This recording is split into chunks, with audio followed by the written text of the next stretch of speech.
bi nga xamante ni am na ci fonds public ci fonds d'appui yooyu noonu waaye tamit ci wàllum légalité ak nañu ko doxalee loolee yépp nag daf ko doon dénoncer et que jàpp ni immédiatement boobu décret bi rek jëwriñ googu daal di jëloon dañoo war a delloowaat la nga xamante ni moom moo di décret ba amoon en 2021 doon régir li nga xamante ni moom moo di fonds d'appui et de développement de la presse au-delà ci illégalité yooyu noonu nga xamante ni gis nañ ko mu am ci wàllum presse bi tamit ñu ngi déplorer li nga xamante ni moom moo di mbirum koom-koom jafe-jafe koom yi nga xamante ni presse sénégalaise ñu ngi koy dund te loolee nag li ko waral bokk na ci yooyu les décisions ak arrêté yooyu mu jëloon ngir rek taxaw ci wàll woowu te teguñu ko ci benn légalité waaye tamit njiitu CDEPS Fama des ni estimé ni action yi nga xamante ni moom la ñuy def ni foofee ca Cour suprême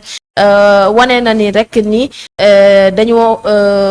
lii di nga xamante ni moom moo di état de droit waaye tamit di fàttali li nga xamante ni moom moo di suñu ay tribunaux ñu ngi wane ni dañoo nekk ci li nga xamante ni moom moo di yoon dañuy doxal li nga xamante ni moom moo di yoon te lépp nag tënku ci li nga xamante ni moom moo di suñu ay loi waaye tam li nga xamante ni moom moo di àq ak yelleefu presse bi ak ñi nga xamante ni moom moo di doomu aadama naka noonu yi tamit noonee la ñu fësal ni dañuy annoncé rek comme ni ma ko waxee sànq benn plainte jëmale ko ci jëwriñ ji ñu dénk wàllum communication ndax nag dañu jàpp ni dafa salfaañe li nga xamante ni moom moo di seeni ay droits femmes. merci beaucoup soxna Adjara am na solo alors ñu nuyu internautes yi nga xam ne ñoom ñoo jot a nekk ci live bi Naata Gueye maa ngi koy nuyu nee na Fama ziar naa la c'est Fodé Fodé Mbaw Ngala Fodé ziar naa la bu baax a baax gis laa dégg Koso Sall mi ngi ñuy nuyu bu baax di ñu yónnee ay kër alors ak ki nga xamante ni Modou Ka élevage Ali Mousse ñoom ñëpp nuyu na leen Koso Sall nuyu na leen ñëpp ñi nga xam ne yéen a ñu seetaan en direct. Biram Khoudia bu ñu ñëwee ci Cour suprême gannaaw ba mu annulé ñaari arrêté yi nga xamante ni ministre de la communication da ko defoon maanaam à la base c'était pour assainir li nga xamante ni moo di milieu presse bi tamit bu amee am na benn loo xam ne d'accord nañ ci presse bi yëpp d'accord ci à l'unanimité mooy que dañu war a assainir secteur bi ça c'est vrai parce que xëy na am na loo xam ne rax na ci lu ca nekkuloon a démb mbiicoo mbaaloo bi bari na léegi ci presse bi ñoom d'accord nañu ñu assainir raxas ko defar ko ba mu set ba presse bi la mu nekkoon démb mu nekk ko tey mais moom format bi nga xamante ni moom la jël Biram Khoudia est-ce que mën na ci dindi volonté wu yenn presse yi ñu tëj leen bàyyi yenn yi kese di fonctionner. waaw bon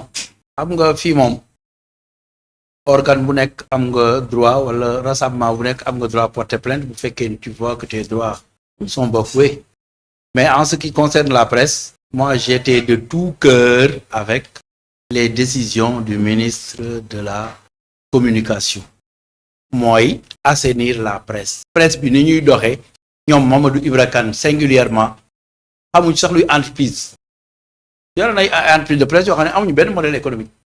leur modèle économique est basé sur l'acharnement sur le gouvernement pour avoir des privilèges et des prébendes loolu lañ doon def loolu mënatul continuer c'est clair net et précis loolu dafay dañ par A ou par B soit Cour suprême annulé mën na annuler sur la forme mën na annuler sur le fond mën nañu def beneen n'est-ce pas arrêté mu nangu ko bu fekkee ne am na rectificatif yu ñu war a def dañ koy def après delloo ko Cour suprême donc soxlawul di crier victoire tout le monde sait que cette presse là une certaine presse singulièrement ñi jëm ci ay li ñuy dundee mooy aide à la presse ay fonds d'appui foo leen dégg ñu ngi wax loolu nañu xam ni xamuñu luy entreprise nañu dem jàngi entrepreneuriat entreprise day am modèle économique bu am 9 blocs nga bañ a jaawale client ak partenaire nga bañ a jaawale Angleterre ak pomme de terre ci li ngay def nga bañ a dugal chantage ci biir ba nga xam ni véritablement la nga waroon am yëpp doo ko am après nga wékk un gouvernement bu nga xam ni véritablement il cède au maître chanteur nga xam ni boo leen waxalee lu baax ñu waxal lu baax j'ai assisté man ci benn cérémonie bu nga xam ni Maïmouna Ndour Faye dafa ni DIRCOM ni ko vraiment ñun bu ngeen buggee ñu wane réalisation il faut ngeen defal ñu dara mais loolu ban façon chantage la est-ce que ñoom dañuy def rôle régalien mooy informer objectivement et juste wala boog dañuy teg ay deal loolu daf fi jeex. Aliou Sall aide à la presse nguur gi fii la ko fekk. Aliou Sall loolu rek la bëgg wax aide à la presse dañuy aider une presse qui remplit les rôles son rôle normalement. ñan ñooy remplir seen rôle. mooy ñi nga xam ni dañuy ak joxe yéen ngeen jàpp ni ñii ñooy remplir. mais remplir ce rôle. mooy nga informer d'abord objectivement mooy nga war a def chantage bañ a def chantage mooy nga wàccoog li nga xam ni yëpp ka ay devoir la wala ngay réclamer droit da ngay def sa devoir mais il y a une certaine presse qui ne fait pas ce qu'il doit faire au fond c'est n'importe quoi qu'ils font du ñu presse c'est-à-dire képp ku bëgg jaarale lu bon ci ñoom nga koy jaarale képp ku bëgg saaga ci ñoom ngay dem mais aussi au fond c'est pas une entreprise qui respecte même les droits des travailleurs une entreprise avant d'être aidée mais doit respecter le droit des travailleurs keroog bi ma assisté seen affaire bi am na un certain journaliste chroniqueur bu taxaw ni ñoom mais aide à la presse bi mais c'est n'importe quoi parce que ñoom du dugg seen patron nee na képp bu ñu defee aide à la presse ba joxe ka gis nga ku takk jabar gis nga oto bu bees gis nga nangam te on voit les journalistes et reporters yoo xam ne ils souffrent dans les organes de presse qui se dit respecté et respectable loolu mën na nekk mën nga gis koo xam ne day fay 15 000 francs benn chroniqueur par mois man gis naa ko ba pare di yooxu bu dégg ba cëg di wax ñooñu amuñu droit moi je crois qu'on doit contrôler les entreprises de presse et les entreprises en général. Une entreprise doit avoir un modèle économique. Une entreprise doit, n'est-ce pas, verser les cotisations sociales des travailleurs. Une entreprise doit respecter le minimum de salaire, n'est-ce pas? Loolu yëpp dafa am mais il y a des entreprises de presse qui ne respectent pas ça et qui veulent exister comme entreprise de presse. École privée boo demee dafa am norme yoo xam ne moo tax ñu mën ko boole ci école privée yi. boo demee dans les autres secteurs d'activité comme la santé et tout ça boo defee sa clinique wala dara dafa am ay yoo xam ne da ngay wàccoog moom au nom de quoi la presse maintenant du ñu wàccoog li nga xam ni mooy prérogative yi nga xam ni moom la seen morom yi di wàccoog par exemple les impôts que tu dois payer tu ne payes pas d'impôts pourquoi au nom de quoi et tu dis que dañ la baal impôt bi El Hadj Ndiaye travaille convenablement mais El Hadj Ndiaye kenn nekkul di ko gund xatal boole nañ ko ci ñi nga xam ni véritablement seen presse ñu ngi def li ñu war a def am na ñoo xam ne ils ne font pas da nga bëgg taxi ak clando ñu yemale leen on élimine les clandos et on laisse passer les taxis. mais tey jii élimination boobu noonu tey jii arrêté boobu. dégguloo ma ni la day. waaw d'accord mais dama ni tey jii da nga ni ñu war a def lii dañoo war a doxale nii dañoo war a def. dañoo war a conformer wu. non je veux dire. aux normes mais dama ni ñan ñoo ko war a définir ñan ñoo war a xam ni ñii ñu ngi doxale nii ñii ñu ngi doxale nii est-ce que du li ngeen di doxale dañoo war a xool entreprise de presse parce que ku ci nekk constitution moo ko maye tey jii man mën naa jóg. constitution moo la maye lan ngay violer ay droits. man mën na moo maye ni je termine moo maye ni man mën naa jóg daal di def li nga xamante ni ubbi sama entreprise. en respectant code de la presse. en respectant code de la presse. ci principe de valeur de la presse. voilà loolu laa wax moom laa ni code de la presse léegi nag ci code de la presse. il respecte pas. waaw léegi kan moo war a définir ni kii respecté na ko kii respecté wu ko c'est ça que je veux savoir. kan moo war a définir ni kii mi ngi topp code de la presse respecté na ko mi ngi def li mu war a def mi ngi informé juste et vrai kan moo war a xalaat loolu ni kii nii lii muy wala dafa bëgg a jël rek ni voilà li ngay wax ni intéressé na ma arrangé na ma yow li ngay def. c'est le gouvernement moo war a veiller ci police moo war a veiller ci gendarmerie moo war a veiller ci éducation moo war a veiller ci presse dañ leen dénk réew mi pour loolu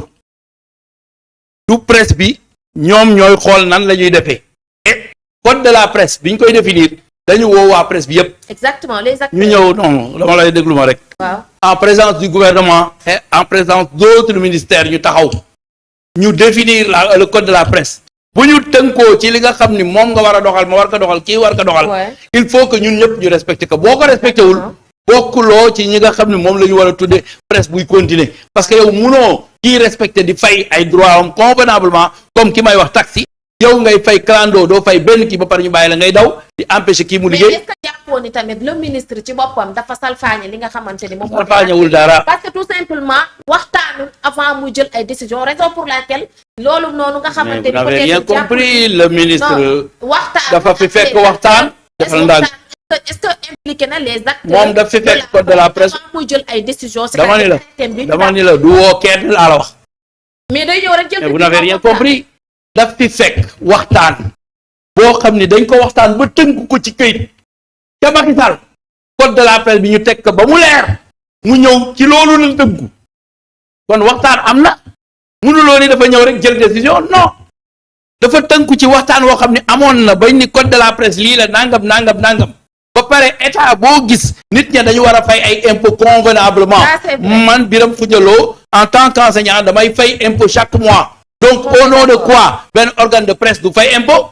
ba pare son patron di rouler avec des voitures de luxe ay employés am du leen fayal cotisation sociale cotisation à la retraite yooyu laay wax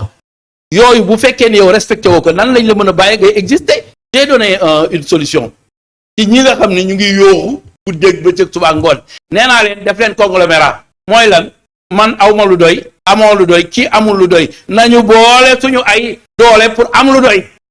bu ko defee teg loo xam ni buñ ko tegee véritablement dinañu mën a respecter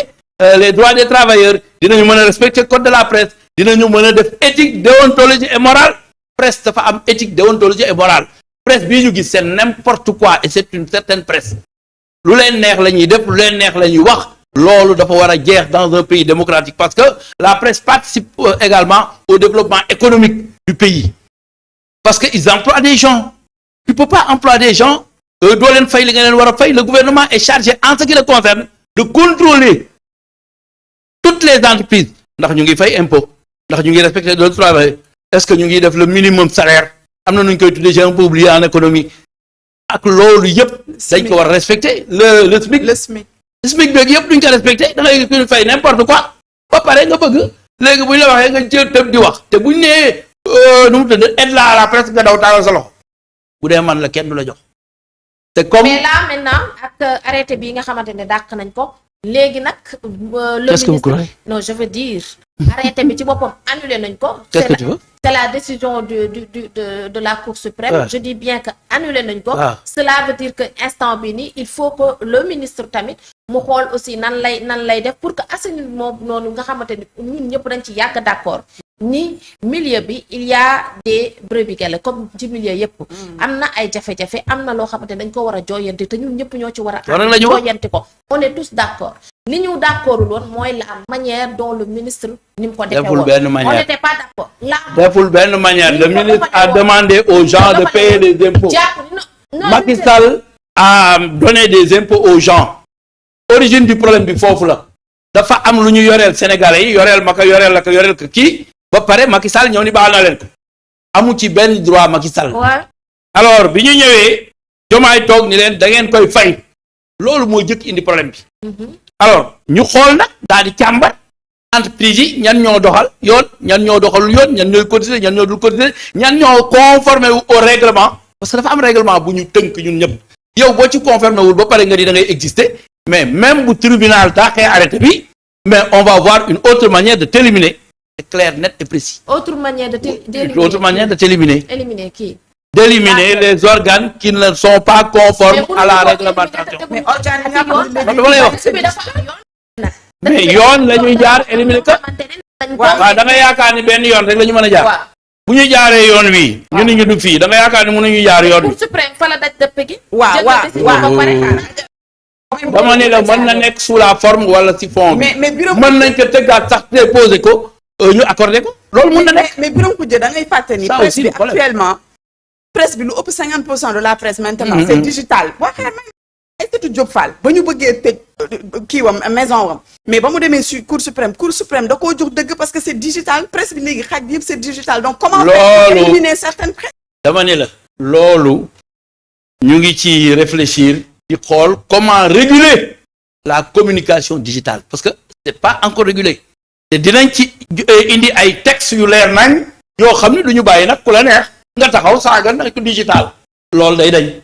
loolu dañ ciy réfléchir moi je crois que c'est Macky Sall qui devait anticiper sur ça et je demande au ministre de la communication te ñu ngi ciy réfléchir il l'a dit l'autre jour am na lu ñu bind ak Senra ñu commencé ko liggéey te bu ñu ko liggéeyee pare ils ont régulé la communication digitale au Sénégal. waaw parce que tout simplement ci biir code de la presse bi. parce que nekkul ci parce que Sénégal dafa tënku c'est-à-dire que Sénégal mënul. si je sais nga xamante ne moom moo di les web TV et les sites. loolu nag il faut que ñu définir ay règles yu leer. ci code de la presse bi le fait que loolu dañ ko taxawulu te pourtant ci code de la presse bi dañ ko ci defoon dañu def benn kii boo xamante ni kuréel boo xam ne mooy ëmb loolu yëpp dina mën a réguler li nga xamante ni moom moo di la presse en ligne te loolu la ñu taxawalagul te loolu aussi dafa waroon a nekk premier pas bi ñu waroon a teg pour taxawal ko pour loolu mu mën a réguler yeneen presse yi surtout nag li nga xamante moom moo di la presse en ligne quand même. Et puis quand vous dites que oui diw et cetera fii même bu ñu jëlee code de la presse teg fee am na yoo xam ne boo ko defee en tant qu'entrepreneur mais mën nañ la topp sauf que kenn waxul sax presse respecter aux droits des travailleurs inspection du travail mën na la topp ci loolu. Ouais. si. respecter woo les cotisations sociales inspection du travail mën na la topp ci loolu. mën nañu def une inspection dans ton entreprise xool est-ce que yaa ngi respecter les droits ou non soo ko respecté wul ñu bàyyi même bu fekkee da nga yore web ak lu mu munti doon. ba pare yore web te taxul nga mën a dal ci kaw nit te kenn du la porter plainte. bu ñu la porter plainte da ngay dem te boo demee wujji mën nañ la ci tëj. bu ñu la tëjee nag bul taxaw naan man presse la ndax presse ba kat dafa am ay principe ak ay valeurs yu leen régir loolu ko tënk yow respecté woo ko yaa ngi tooñ loolu véritablement dañ lay topp te bu ñu la toppee mën na la tëj kaso te bu ñu tëjee nit ñooñu kaso bu kenn wax ni la liberté de la presse liberté n'est pas anarchie il faut que les choses soient claires métier bu nekk dafa am ay règles yu ko tënk éthique déontologie morale moo jiitu ci presse le journaliste est un éducateur le journaliste est un exemple le journaliste doit être un modèle parce que dañ koy seetaan day génn di xool suñu doom yi di ko xool di jël ci moom ay ni muy solo ni muy kii ni muy waxee et cetera donc dafa war a éduquer un journaliste ne doit pas se comporter d'une certaine manière nan ngay ñëwee ni chroniqueur nga wala journaliste nga ñu fuyee sa passé fekk da nga doon falsifier diplôme. non c'est pas un mais journaliste. chroniqueur yooyu nag. non dama ne journaliste wala chroniqueur j'ai ni journaliste wala chroniqueur mais il y a beaucoup de gens qui se disent journalistes qui n'ont pas de carte de presse qui n'ont même pas un diplôme requis pour être véritablement, mais on les utilise et on les sous-paye. Ils sont sous-payés. C'est-à-dire, bu leen waroon fay 100 000, on leur paye 40 000. mais et ils acceptent. journaliste autodidacte Sénégal mais da koo nangu. Papa Ndiaye journaliste autodidacte la. Ahmed Aïdara. Attends, bu ma wax autodidactique. Quelqu'un qui a duré dans le métier et qui aujourd'hui est un enseignant comme Demba Ramata Dia, qui n'a pas les diplômes de journaliste mais est plus journaliste que Aïssatou Diop Fall loolu je le conçois ñëpp xam nañ ko ñëpp xam nañ ko mais man ñi ma lay wax mooy ñu nga xam ni ils n'ont pas la capacité ils n'ont pas l'éthique la morale et la déontologie bu leen di permettre ñu mën a nekk journaliste xanaa xamoo bu fekkee ni war nga dem ci benn métier muy enseignant ak yëpp dañ la war a def enquête de moralité mënuñu jël koo xam ne par exemple dafa doon def prostitution di def lu ko neex ñu jël ko indi ko ci kanamu xale yi mu leen di jàngal en toute chose il y a l'éthique la déontologie et la morale donc le donneur de leçons doit avoir un passé bu nga xam ne véritablement bu ko tegee ñu war a xam ni kii c'est un exemple surtout que journaliste day dem ci kanamu télé yow tey boo waxee Gadiaga aujourd'hui mais bu nekkul woon chroniqueur di wax lu ko neex mais kon kenn du soulever ni dafa demoon foire am lu mu fa def maanaam falsifier diplôme Madiambal Diagne mii di wax bu dégg ba ci suba ngoon mais bu dul woon waxam ju rëy ji kenn du découvrir ni dafa demoon en Amérique ñu def benn concours mu jël ay faux diplôme teg loo xam ni véritablement après on l'a vérifié et on a su que c'est pas vrai yooyu daf fi bari nit ñi dañuy rëy làmmiñ nañu dem def la ñu war a def conformément à la réglementation parce que dëkk bu nekk dafa am réglementation dëkk boo xam ni lu neex waaye def dëkk boobu du dem kanam et le gouvernement est là pour veiller à ça. Très bien. Alors, nous allons changer de tempo. Haute Cour de justice, la mise en liberté provisoire de l'ancien ministre Moustapha Diop dañ ko rejeté.